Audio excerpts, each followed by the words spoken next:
आप सभी का आपके अपने चैनल धर्म शक्ति में स्वागत है।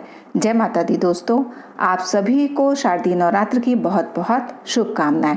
शारदीय नवरात्र माँ दुर्गा की पूजा का पर्व होता है। माता रानी का व्रत और पूजा करने से परिवार को माता का आशीर्वाद मिलता है और परेशानियों से मुक्ति मिलती है।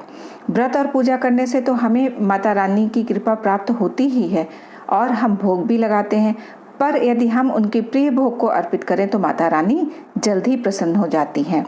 नवरात्र के दौरान 9 देवियों को प्रिय भोग अर्पित करने से पूजा का फल हमें जल्दी प्राप्त होता है। 9 दिनों में अलग अलग देवी की पूजा का विधान है, इसलिए भोग भी सभी देवियों के लिए अलग अलग द्रव्यों का लगाया जाता है। माता रानी को शहद, दूर्वा, दूध, चने, फल, खीर, नवरत्न भोग आदि हम अर्पित करते हैं। पहला दिन माता शैलपुत्री को समर्पित होता है। इस दिन हम उनकी पूजा करते हैं। उन्हें सफ़ेद बर्फी, घर पर दूध से बनी हुई शुद्ध मिठाइयाँ, हलवा, रबड़ी और मावे के लड्डू आदि चीज़ों का भोग लगाते हैं। इस दिन माँ को गाय के घी से बना हुआ हलवा और रबड़ी का भोग हम अर्पित कर सकते हैं। माता शैलपुत्री की पूजा करने से कुंवारी कन्याओं को सुयोग्य वर की प्राप्ति होती है और घर में धन धान्य की कमी भी नहीं रहती। शैल का अर्थ होता है पत्थर और पत्थर को सदैव अडिग माना गया है। दूसरा दिन माँ ब्रह्मचारिणी को समर्पित होता है। माता को सफ़ेद वस्त्र धारण करते हुए देखा गया है और उनके हाथ में रुद्राक्ष की माला और बाएं हाथ में कमंडल होता है। माँ की पूजा के दौरान उनके भक्त माँ को उनकी पसंद के फूल और भोग चढ़ाते। नवरात्रि के तीसरे दिन माँ चंद्रघंटा की पूजा की जाती है और माता को पूजा में लाल रंग के कपड़े पहनना शुभ माना गया है। माँ चंद्रघंटा की पूजा में अक्षत, लाल चंदन, चुनरी, सफ़ेद और लाल फूल अर्पित करते हैं। माँ चंद्रघंटा की पूजा में गंगा जल से अभिषेक करने के बाद पूजा विधि विधान से करने के पश्चात माता को पूजा में पान के पत्ते पर कपूर और लौंग रखकर आरती करते हैं। माँ की पूजा में हम दुर्गा चालीसा का पाठ भी कर सकते हैं और क्षमा याचना भी करते हैं। माता को भोग में केसर की खीर, दूध से बनी मिठाइयाँ, पंचामृत, चीनी और मिश्री, शहद और पेड़े लगाते हैं। माता को दूध से बनी चीज़ों का भोग लगाने से धन लाभ के योग बनते हैं। चौथा दिन माँ कुष्मांडा को समर्पित होता है। धूप, गंध, अक्षत, लाल पुष्प, सफ़ेद कुम्भड़ा या सफ़ेद कद्दू जिसे हम बोलते हैं, फल, सूखे मेवे, सौभाग्य की चीज़ें, मिठाइयाँ आदि हम अर्पित करते हैं। माँ कुष्मांडा की पूजा में हरे रंग के कपड़े पहनना शुभ माना जाता है। माता का पसंदीदा रंग नारंगी है और माता को कुम्भड़ा, जैसे कि मैंने पहले कहा, सफ़ेद कद्दू के पेठे सबसे प्रिय हैं, इसलिए इनकी पूजा में पेठे का भोग लगाना चाहिए। देवी की पूजा में सफ़ेद समूचे पेठे के फल की भी बलि चढ़ा सकते हैं। इसके साथ ही देवी को मालपुए, दही, हलवे का भी भोग लगाना अच्छा होता है। पांचवा दिन माता स्कंद माता की उपासना के लिए विधान है। माता को जो है हम कमल का फूल, गंध, पुष्प, दीप, सुगंध, नैवेद्य अर्पित करते हैं।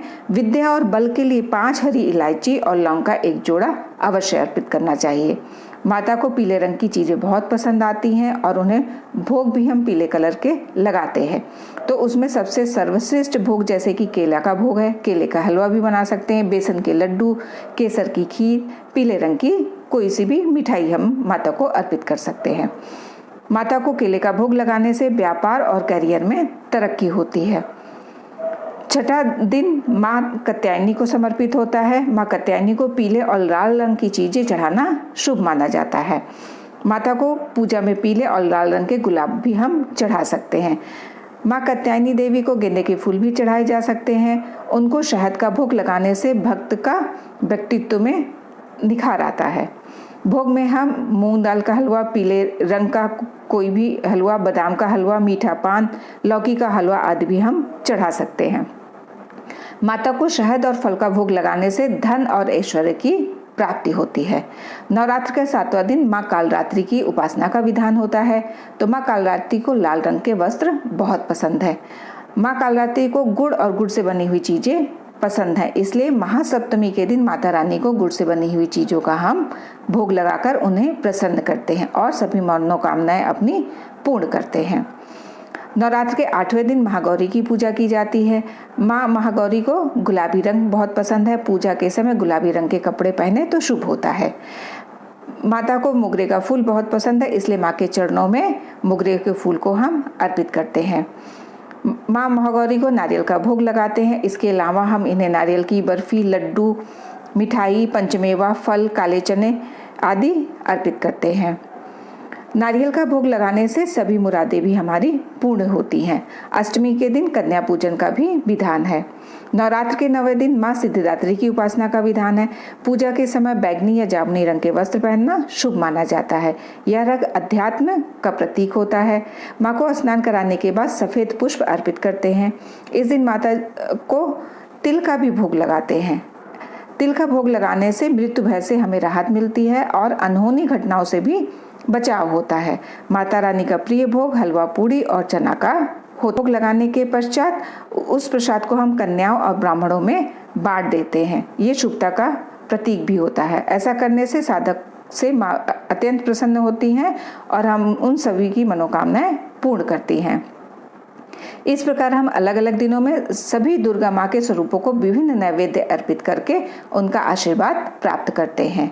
यदि वीडियो आपके लिए उपयोगी हो तो लाइक और कमेंट करके चैनल को सब्सक्राइब कर लें, जिससे आगे आने वाले वीडियोस के नोटिफिकेशन आपको समय पर मिल सके। आप और आपके परिवार पर माता रानी की कृपा सदैव सदैव बनी रहे। जय माता दी दोस्तों।